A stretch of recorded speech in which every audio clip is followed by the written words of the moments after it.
Congratulations. You're viewing the first ever Bag Talk. Yeah. Can you edit videos now in YouTube? Probably, but I mean, I'm just better off fucking deleting them and just re-editing them and then uploading them. But I mean, come on, I don't want to do all that. I can just make all of them unlisted. Just make them private. Yeah, make them unlisted. There you go. Yeah, and if Yeah, just leave anyone 'em in. needs a specific episode, I can give it to them. You have to pay to access it. Yeah, if you're not in the GC, you gotta pay. Sorry. Yeah, activate the GUMROAD. Yeah, no, that's what we need to do. Put them on the GUMROAD. Oh yeah. That's the next step. Well, there's the incentive. I've been saying I'm gonna take these episodes down. I guess I'm not bluffing anymore. Yeah, we're making him pay. So who's the guy? This guy, what's his name? Monster Zero Sean. I followed him, but I already forgot you? that. That is me. Oh, what's up, Sheen? Nice. Yeah. I like your name. Very cool. What time is it? Okay. We could probably just get started. We don't have to wait up for anyone. This thing's recorded anyway. I told you that, right? No, but I'm cool with that. Okay, my bad. It's all Yeah, good. we were just talking about. retarded for nothing. Yeah, that's true. That's true. Usually I try and mention it, but I guess I forgot to. Anyway, yeah, we were just talking about how we need to be a little more professional on these calls. Not like it's serious or anything. It's just, we play a couple games of Scriblio. Some words come up, and you don't want to have that We get a little loose. up for too long. Yeah, so we're trying to be a little better with that. But yeah, so tell us, like, have you been trading for a while? How'd you get into like trading options, for example?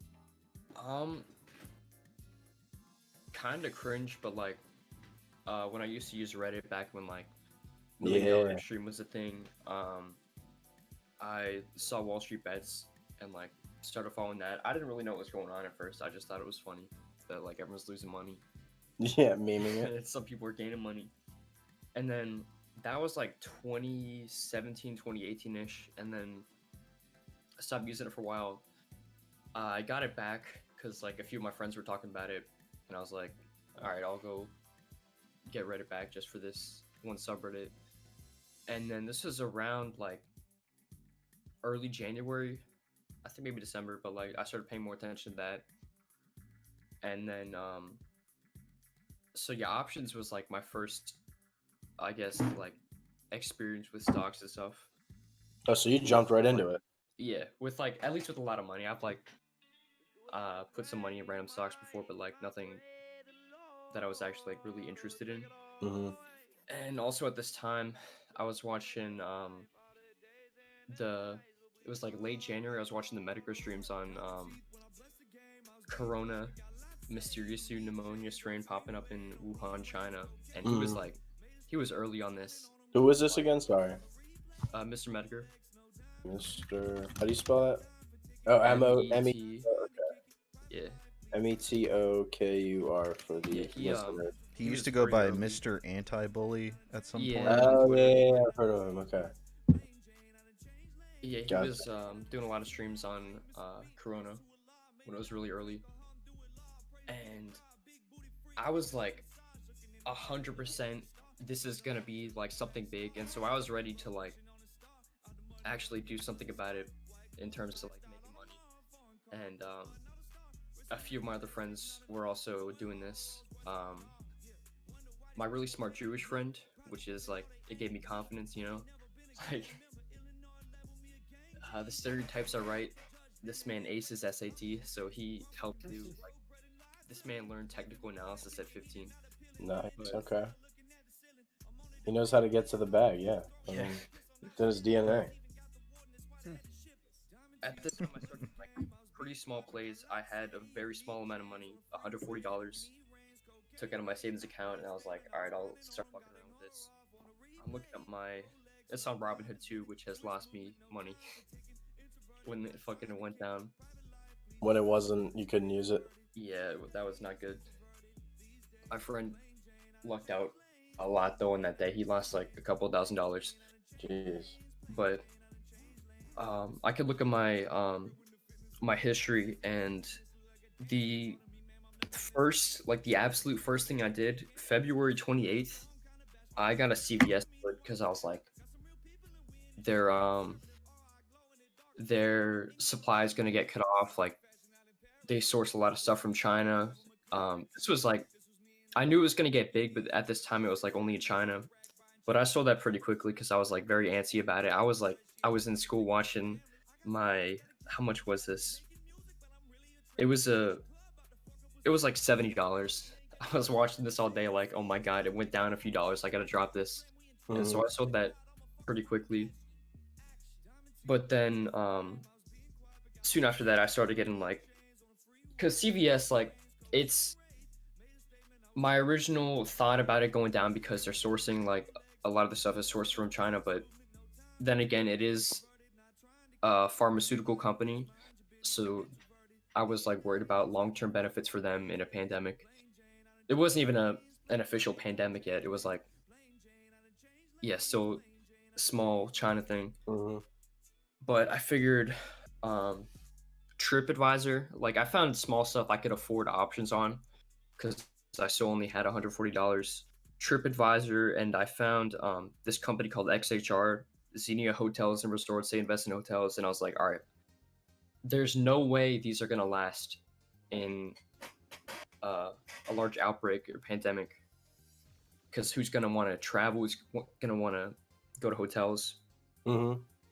I bought some puts on that, TripAdvisor and XHR. I made like a bit of money off that, like a couple hundred, and then it slowly like built up until I think my biggest gains were the XHR put I got at first, and I used that money. I bought, let me see, my first SPY put. That was the beginning of the end for me, because like SPY puts made me the most money out of everything I did. But this was before like the first major unemployment report, where it was like 4 million people, I think 4 million. It was gonna be like huge. It was supposed to spike in the graph. Everybody was posting the graph. It was like 10 times the Great Depression numbers or something. So yeah, I know what you're talking about. And so I was like, all right, I had one SPY put which made me money. I sold that. I was like, all right, it's time to get, I think I got, let me see how many I got. I got 4 SPY puts. I think, yeah, 327. And the logic was pretty sound. Bunch of people are going to be unemployed. Stock market going to go down. I'm going to make money. And then the day of the report comes and Ivy crush, because like it already came in. The volatility, I figured this out too late. Like, stocks are a lot more volatile, or like the market is a lot more volatile before a big event, like in anticipation, than it is when the event actually happens, because everyone's already like expected this. And I did not believe that the stock market was, or SPY in specific, was not going to go down. And then Jerome Powell, the Fed, announced a bunch of stuff. I think it was around on that day he announced unlimited quantitative easing and like $4 trillion in aid. And so at that point, news just trumped it, right? Yeah, it absolutely destroyed my chances of making money. And I was like, all right, it's not over yet. Some bad stuff could happen. This was a very big mistake. I didn't take the L. I was like, all right, I have basically all my money in this. I'm going to hold a bit longer, see if anything bad happens. And nothing really major happened after that. And I got hit by theta decay. Like, as time went on, the value of my option just kind of went away. Yeah. And I held the L for too long instead of accepting it. Yeah. Well, I like how you kind of connected it to the Corona thing, because I don't know if we've had anyone on here that actually kind of well, we've got people who are speculating as to what will happen in the future, but I don't think we've had anybody on who was trading in anticipation, or at least they didn't talk about how they were trading in anticipation of these stocks going down. For anyone listening who doesn't understand the options thing, you're basically betting on the future price of the stock. So you see Corona's happening in China, you assume it's going to make its way here and that it's going to affect these industries. So you said you bought puts, right? Yeah, a lot of puts. I think Which at is some point I bought which is calls. sorry, I was just going to clarify, Yeah. which is like shorting pretty much. You're just expecting it to go down. Yeah. And so you said you made a bunch of money on the puts, and then on your last trade it kind of failed, and that kind of wiped out a lot of the earnings. Yeah, another mistake I made was I had no diversification. I was like, all right, $1,500, which is like the highest of my realized gains. At some point, the options I had were worth about $2,500, which is pretty good coming from $140, but that was at like the peak. And my logic was, well, this isn't really a lot of money when it comes to options, because like premiums were pretty expensive, especially on SPY puts at the time, which is why I could only get SPY puts after I already made a bit of money on like smaller companies. And so you're kind of focused on the upside, saying, this is the 2,500 could be a lot more. Yeah, I severely underestimated the risks, but yeah, basically no diversification. All of it was in these SPY puts, which I am never going to do that again. Diversification is going to be a good focus of mine in the future. Yeah. Well, it seems like you at least got your money's worth after losing all that, and made a learning experience out of it. So, and that's what you always want to do. Yeah, I guess so. And I mean, in the long run, I really only lost like $50. So that's my dog in the background. Oh, you're good. You said you only lost $50, so yeah. You basically started with 140 and lost 50 at the end. Yeah, so it's like, it's not that bad, but man, looking at stuff online, like I could have bought so much shit with that, but yeah. I wanted to get your thoughts on this one rule that we've been throwing around. Kind of, it's from this guy. He trades options. His name's Sam Parikh. Some of the stuff he says is good, but one of the things he said is like, you shouldn't, put money into an option, into a trade, if you don't at least see the possibility of it going triple what it is right now. So, and then the rule that goes hand in hand with that is, you put your money into this position, expect it to go to zero, but also don't even invest in the first place if you don't see it going to triple of what it currently is at. So, and I feel like you were playing with profits at a certain point, right? Yeah. So you could kind of afford to increase your risk, and it sounds like that worked out for a while, except till the last trade, which is another thing he says. The last trade always fails. So keeping that in mind, it's almost better to kind of place. If you place 3 consistent trades and 2 of them make you $2,000, the other one loses you $1,000, then you're still up on the net. So. And the last trade is always going to be the one where you fail and you're like, screw this, I'm not doing this again. So yeah, these are all good lessons to looking back, hindsight 2020. These are all good things to realize. Does anyone else in here have questions right now? If not, I'm gonna. Okay, so are you doing any trading right now, or are you just kind of I'm chilling?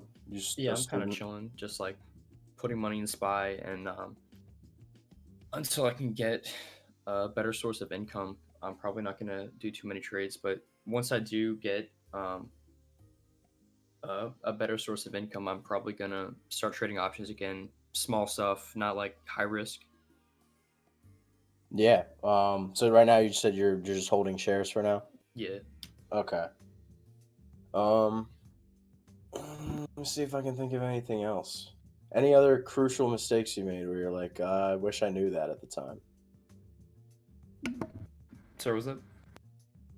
I said, is there any other like crucial mistakes that you wish you had known, like a key piece of information at the time, or if you had focused on something different, it would have gone different? I think if I had stuck to a strategy, like my initial strategy of like relatively small stocks with like decent enough volume to like actually do something. If I had stuck with that, I probably would have at least not lost that much money.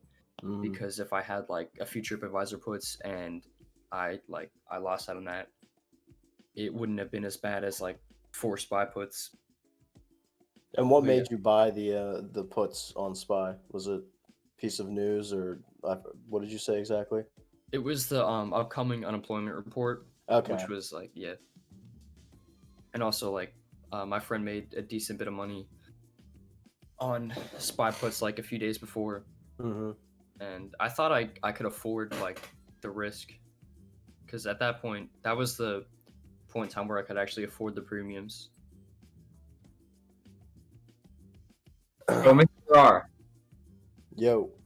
I got a question. I'm a fellow retard myself, so I'm using the Schwab Street Edge shit, and I just wanted to know how you set yours all up, and like what kind of studies you put on your graphs and shit like that, like how you set it up, just so I'm making sure that I'm not missing anything. Okay, yeah, we can go through that. I mean, if you want, I can like screen share mine, because I don't know, you probably don't want to screen share yours.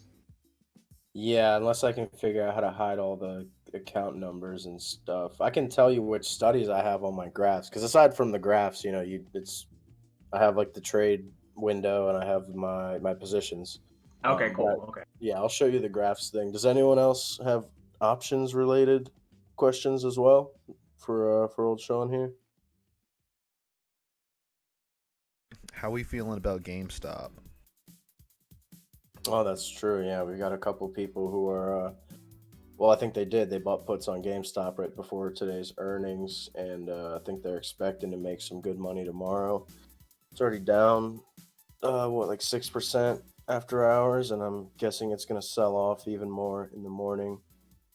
So yeah, that's a good example of using puts, before earnings call, especially for something like GameStop. What's up? Yeah. What's going on? It's the same thing as what's up. I was like, what's his name? Sean was saying. It's like usually for earnings day is like an implied move for the stock. So if the stock moves like less than, even if it goes down, the IV crush will fuck you. But I'm not sure what GameStop's was. I'm guessing you're probably all right if you bought the puts yesterday. But like, there's a lot of times when a company will miss earnings, and then even if it goes down, the IV crush will you'll still lose money. Can someone elaborate on the IV crush? It's like implied volatility. Yeah, IV crush. Yeah.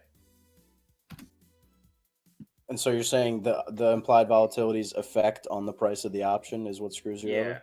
Okay. Yeah, especially like for earnings. That's why I don't know. Playing earnings is tough for that reason, because unless there's some crazy event, but I mean, you'd still that is get something kind of lucky. About. I forgot what I had it written down somewhere. Higher implied volatility will increase the price of a contract due to a higher likelihood. Okay, so how would the higher implied volatility screw you over exactly? Because the implied volatility decreases after the earnings report comes out. Okay. Unless the stock moves a lot. So if it doesn't move a lot, or like, I don't know, because if you ever watch a stock after earnings, sometimes it'll go down 10% right when it comes out, and then it'll be back to unchanged 20 minutes later. Yeah, IV is a huge part. I was gonna say another main thing is when I purchased the SPY puts VIX, which is like the volatility. Mm-hmm. Yeah, it was at like 70 or 80, and it went down to like 60. Oh damn! You really hit the top of it. Yeah, I bought the top. It's alright. I did the same bottom. thing. Yeah.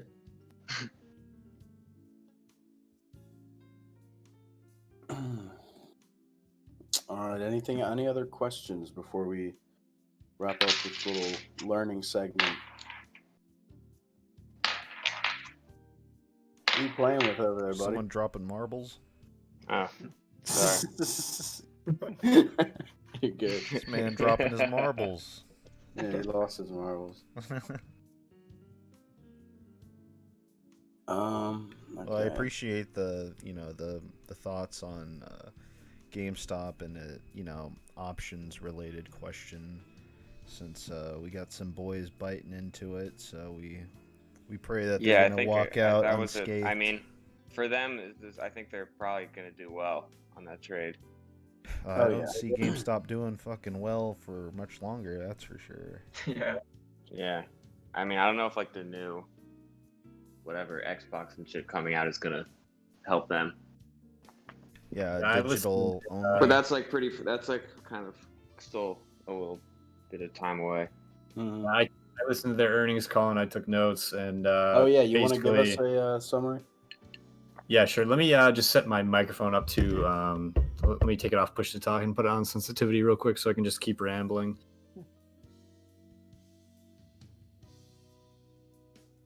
All right, can you guys hear me? Yes, sir. All right, so basically, I watched their earnings call today. So this is for quarter 2 of their fiscal year of 2020. So Robinhood, I'm just gonna start off right away. Robinhood missed it says, I got an alert on my phone that said they missed their expectations by 24%, but I guess that kind of just basically goes into the basic gestalt of their losses, but they were a little bit more specific in their earnings call, of course, but basically the CEO, George Sherman, talked. He kept saying stuff like they're making significant progress towards their strategic imperatives for the company, but like everything he was saying was like negative, but he was just like spinning it in a positive way. He said total sales were down 26%, which were better than our own expectations. He said sales were impacted by the pandemic and the end of the current console cycle, which is true. Like their business model, they would sell less peripherals, less games, less consoles as the new consoles are coming out. He said June and July sales were down due to, again, the pandemic and supply chain problems. The sales decline was better than they had expected. Again, like spinning it. He said that one like avenue for their future strategic imperative for their company is their e-commerce growth. And I really don't know who's going online to like GameStop.com and like buying games like online. I don't know if they have like a like a Steam, like something like a equivalent of a Steam store or not. But obviously more people are just buying games off of Steam and Epic and shit like that, like GOG.com or GOG or whatever. They said that they had low single digits to over 20% growth in their e-commerce, which, like I said, to be honest, I don't know if that's really enough to save the company. They're launching a mobile app. They're getting more heavily into the PC accessory market, which I think is one way that they can attempt to try to stay afloat. But I doubt that will really help. Gaming keyboards. Yeah. They say they did well with hardware sales, like Nintendo Switch during the Animal Crossing launch. They talked about how the new consoles have a disk drive and that physical gaming is here to stay. And some places, some people don't have homes with good broadband or Wi-Fi, and so that physical gaming was not going away anytime soon, which is just like laughable. If you're like a big gamer, you have like a history gaming, you just know that like the industry is not heading in that direction at all. For sure. But they say subscription offers are a big part of their sales, and I know that like the last time that I was in a GameStop, they try to sell you on these like subscriptions to like for new releases, and you get like exclusive content or whatever, and they're mostly trash. But getting into the technicals a little more, they saw a 26.7% decline in sales over their last quarter too, I believe. 6% of that was due to store closures. So they're obviously closing and shuttering more stores. They did say they tried to spin this in a positive way and saying that they were shuttering their doors to spread out their locations a little bit more. And I guess that's kind of true because I know where my parents live. there at one point was 3 GameStops within a mile, and that's just like totally oversaturated. But they said that last year's second quarter losses were better than this year because of Madden launched in quarter 2 of last year, but this year it launched in quarter 3. So if you're in the Twitter group chat, that's what we were memeing about and joking about, was that the company's basically held afloat by FIFA and Madden sales every year. So their net loss is 113.3 million. And another funny thing is that they had to sell their corporate jet, and they included that on the earnings call as like like we're making up for our losses. We sold our corporate jet. Yeah. So basically, the conclusion. They were bawling. Then they had to like humble brag. We had to get rid of the jet. Yeah, no more trips to Switzerland or whatever for the execs. But yeah, basically the conclusion that I got from watching the earning or listening to the earnings call was that it's just confirmation of my thoughts prior to, and the reason why I bought a couple puts was because like you just know that GameStop is a dying company. It honestly wasn't on my radar to like do anything with GameStop stock, but then when I heard like whispers yesterday and today of like GameStop being people were like looking at it and people were wondering, their earnings call, like, are people going to buy? Are people going to sell? Then, like, of course, like I said, if you have real knowledge about the gaming industry, you just know that, I mean, their stock could potentially recover. They might do well in the short term, but I think long term, it's a dying company. And hey, if you want to like ride the company to death with some puts, like you can make some money on their way out the door. That's true. I think you said like if you know it's going to just keep making lower lows, you might as well keep getting puts on that company. If company specific, you could keep trading just that one company, knowing that. Yeah.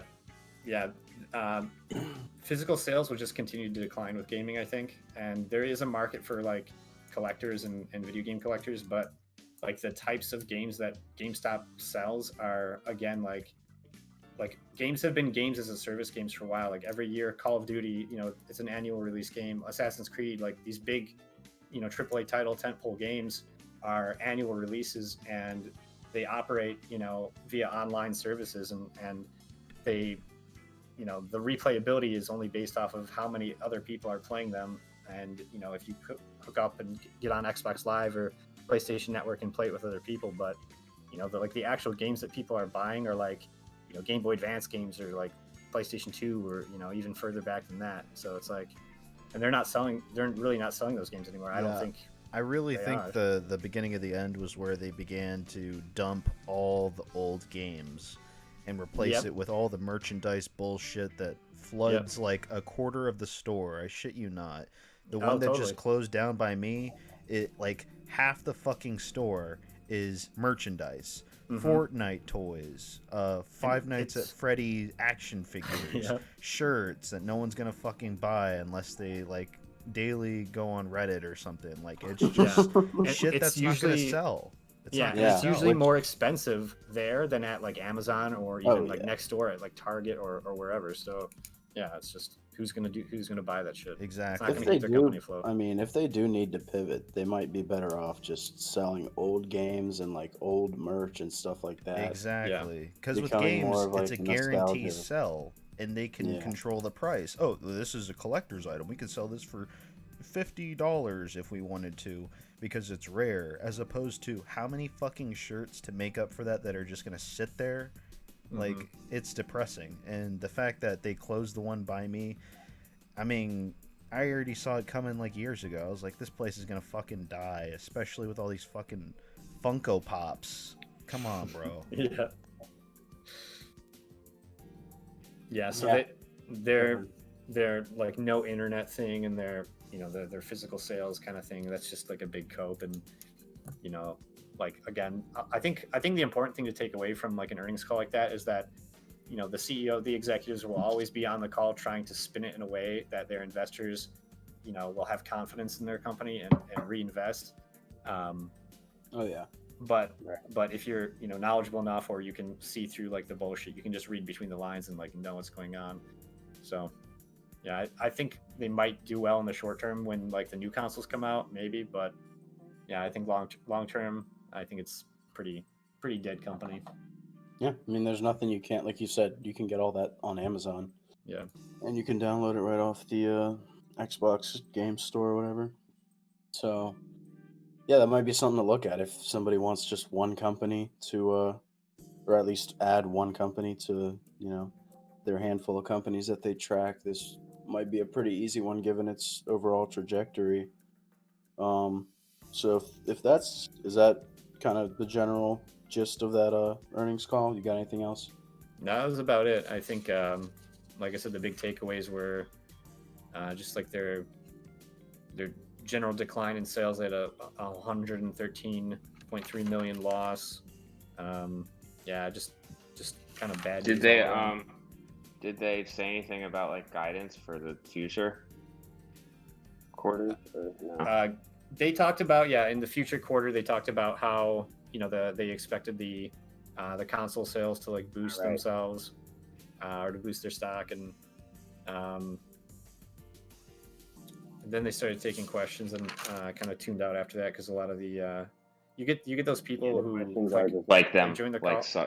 just like sucking up to the executives. Yeah, and a lot of these investors, like you can tell that some of these investors like don't really know anything about like what they're investing in. Like these boomer investors who like are asking about video games. It's just so funny to like listen to them.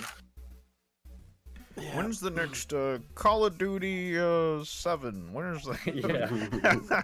Will it be online?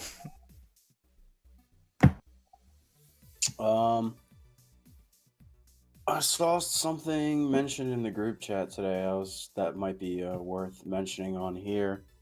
Is about how Volkswagen plans to outsell Tesla and also manufacture cars with a better battery than Tesla.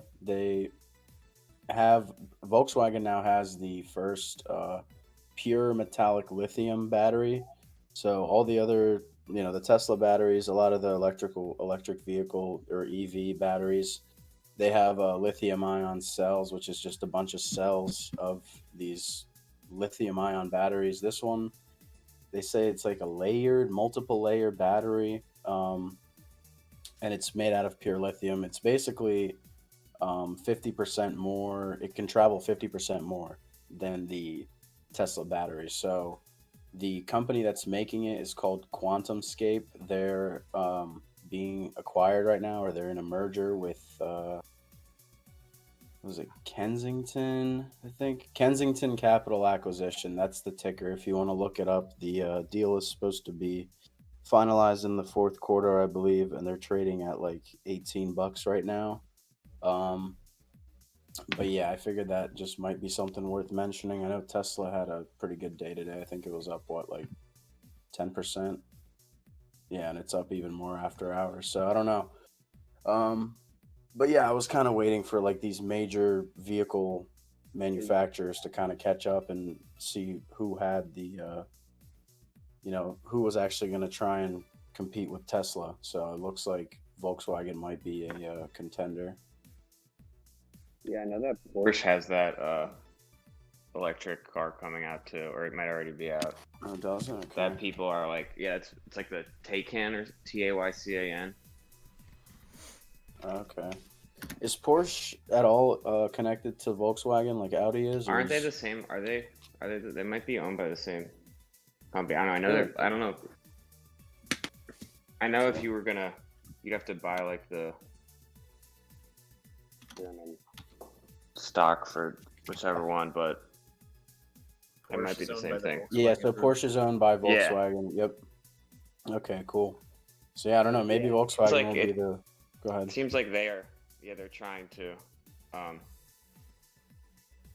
take over their market share. And I saw something about General Motors also, but I think they were competing with Nikola. They bought like 10. They got 10% of the company. Oh, okay. To help, and they're gonna like help produce the truck that Nikola hasn't ever made. Produced yet, but they made a lot of 3D renderings of it. And they're cool. Yeah, they look cool. Mhm. So yeah, it seems like it's gonna be a lot of competition for Tesla in the future. Yeah, well, I just that wanted to mention that one company because I was taking a look at it myself. I don't know if you Yeah, might what's pick that? What's the thing called again? The Sorry. ticker is KCAC, and it's called Kensington Acquisitions Company, or Yeah. what was it? Capital Acquisition. Kensington Capital Acquisition. And I guess is that called a reverse merger or just a regular one? Yeah, it's a reverse, I think. Then. It's like a backdoor IPO, right? Yeah. Well, or it's unless it's a SPAC, like No, it is a SPAC. Yeah. Yeah. So I think that's pretty much like a. I don't know. I have to double check. I think it's like a reverse merger. So reverse merger is when a private company becomes public by purchasing a public company, and I think this one is the other way around.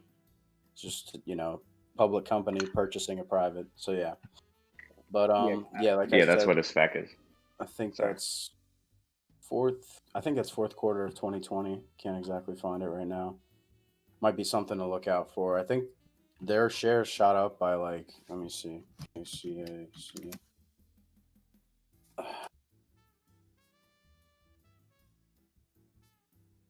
Oh yeah, so they shot up to like $20. Let's see. Oh, it was trading at $10, so it's pretty much doubled its price in the last like week. But we are in a little dip, so I don't know. I might take a look at that. Not really. I don't know if it'd be worth holding shares for me just because I couldn't get that many, but let me see if they have options.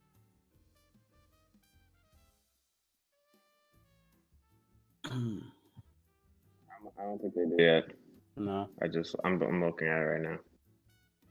At least on PD they don't. Yeah, let me log into my thing and I'll tell.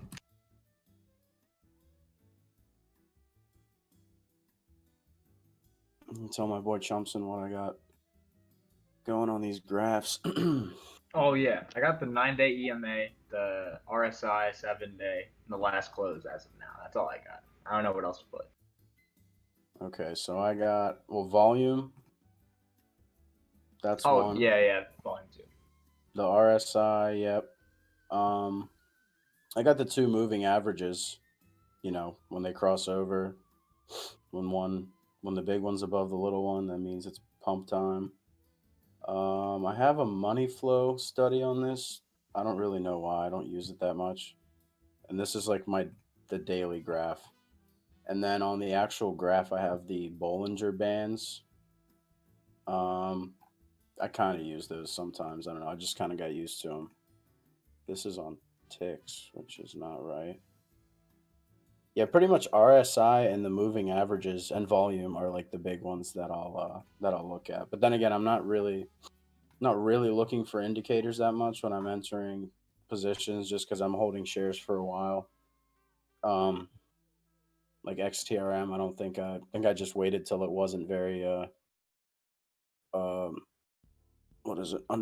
until it wasn't very overbought, and then I got some.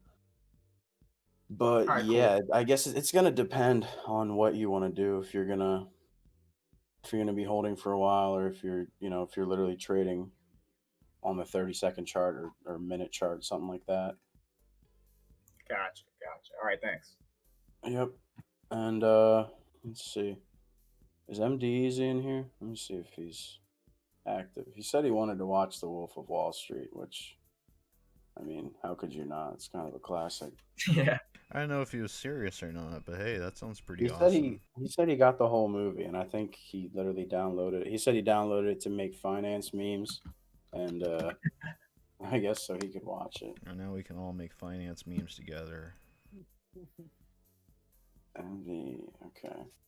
All right. Well, if we don't have anything pertinent to say, or does anybody else want to say anything? If we don't have any pressing business and financial matters, then probably could probably wrap this up. Oh, Sean's still in here. Thank you, Sean, for coming on. By the way, I'll make sure to plug your Yeah, it was good. your Thank you for having name me at the on. end. Or do you want us to mention your Twitter name? Sure, if you want. So it's gonna be at Monster0Sean on Twitter. Yep. And yeah, man, you're welcome back anytime. We appreciate you having you on here. Yeah, definitely. It was great. Awesome. All right, let me message MD Easy. That was a good bag talk episode. You know. And we got no more questions, nothing else to say. I guess we'll just end it there. Yeah, we can end the recording. Now,